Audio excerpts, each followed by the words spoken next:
FM. The night comes alive. বিশ্বাস করা না করাটা আপনার ব্যাপার।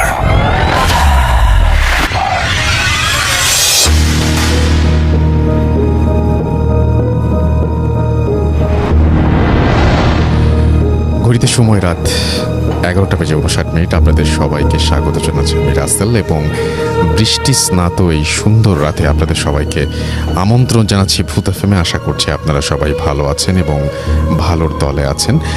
আর আজকের ভূত এফএম শুরু করছি আমরা, এবং ভূত এফএমের শুরুতে জানতে চাই যে আমাদের একটা ভিডিও আমরা আজকে পাবলিশ করেছি আমাদের ফেসবুক পেজে। আপনারা অলরেডি হয়তো দেখে ফেলেছেন, সেটা একটু দেখবেন।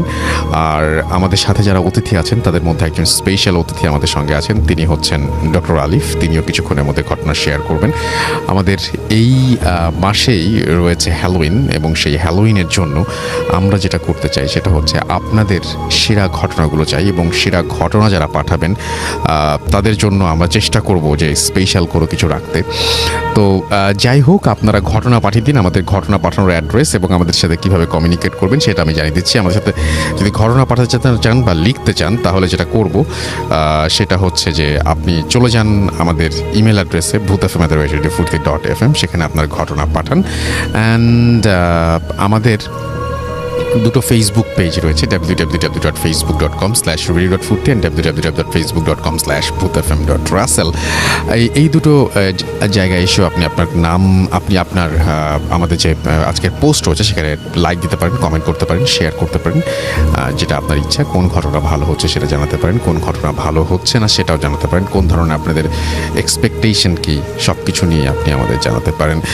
আর আমাদের টুইটারেও আপনারা ভিজিট করতে পারেন। আমাদের সেই সাথে আমি আরও একবার বলি, আমাদের যারা ইমেইল করবেন, যারা যেখান থেকে ইমেল পাঠান না কেন, নাম এবং আপনি শুরুতেই উল্লেখ করবেন যে আপনি ঘটনাটা স্টুডিওতে এসে শেয়ার করতে চান, নাকি আপনি চান আপনার ঘটনা আমরা পড়ে শোনাই। নামটা অবশ্যই লিখতে হবে, আপনার জানাতে হবে আমাদেরকে অ্যাড্রেস, কোথা থেকে লিখছেন, এবং আপনার অবশ্যই যারা দেশের বাইরে রয়েছেন তারা চাইলে অডিও ক্লিপ পাঠাতে পারেন, লিখেও পাঠাতে পারেন, কিন্তু আমি বলবো যে যদি অডিও ক্লিপ পাঠান তাহলে দ্যাটস বেটার।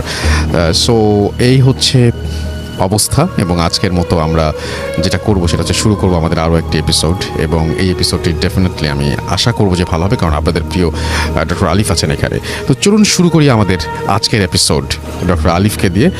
ডক্টর আলিফ, আচ্ছা তার আগে ভুলে গেছি, তার আগে আমাদের একটা ঘটনা পড়ে শোনাতে হবে, রাইট? যেটা হচ্ছে একটা ইমেল। সো সেই ইমেলটা আমি পড়ব এবং তারপরে ডক্টর আলিফের কাছে যাব। সো আরেকটু ওয়েট করতেই হবে আপনাদেরকে। আমি চলে যাচ্ছি আমাদের আজকের ইমেইলের ঘটনায়, এবং তারপরে আলিফের কাছে যাব। তো ইমেলটা যিনি পাঠিয়েছেন তার মতো করে পড়ার চেষ্টা করছি।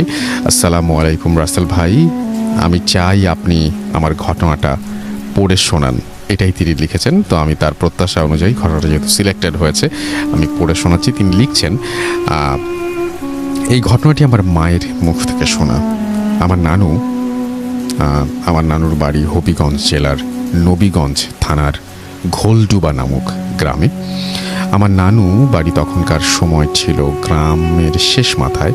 এখন অবশ্য গ্রাম অনেক বড়, 80 দশকের কথা বলছি। আমার নানু বাড়ি দেখতে অনেকটাই আই শেপের মতো, এক সারিতে 4টি পাকা দালান, বাড়ির সামনে উঠোন, তারপরে সমান্তরালে বসার ঘর, যেটাকে বাংলো ঘর বলা হয়ে থাকে। বাড়ির পেছনে পুকুর, বাঁশঝাড়, তারপর ধুধু প্রান্তর। আল আমিন আমার মায়ের চাচাতো ভাইয়ের ছেলে, বয়স 3 বছর, বেশ ফর্সা, দেখতে সুন্দর ছিল আর খুব চঞ্চল ছিল। বলে রাখা ভালো, আমার নানু বাড়ির পেছন দিকটা বেশ ভয়ানক ছিল।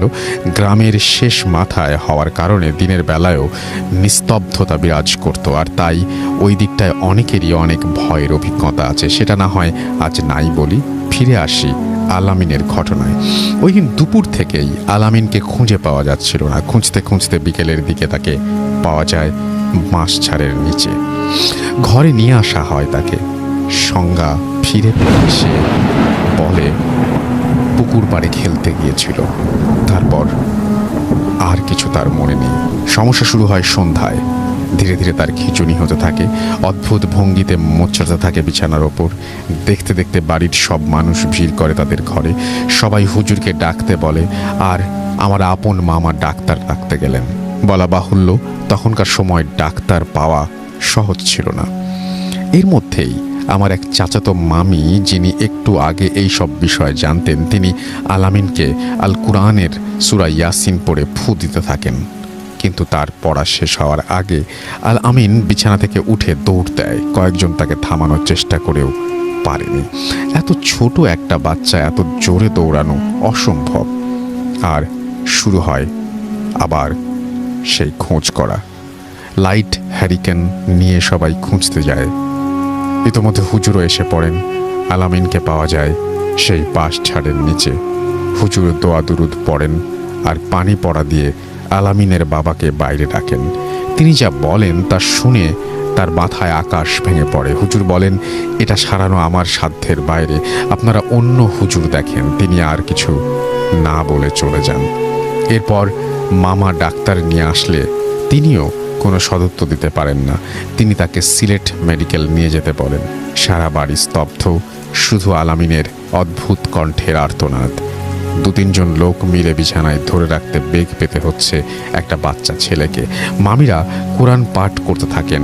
ফজরের আজানের পর নিস্তেজ হয়ে পড়ে আলামিন। শেষ হয় বিভীষিকাময় একটি রাতের। দিনের বেলায় নিস্তেজ হয়ে রইল আলামিন।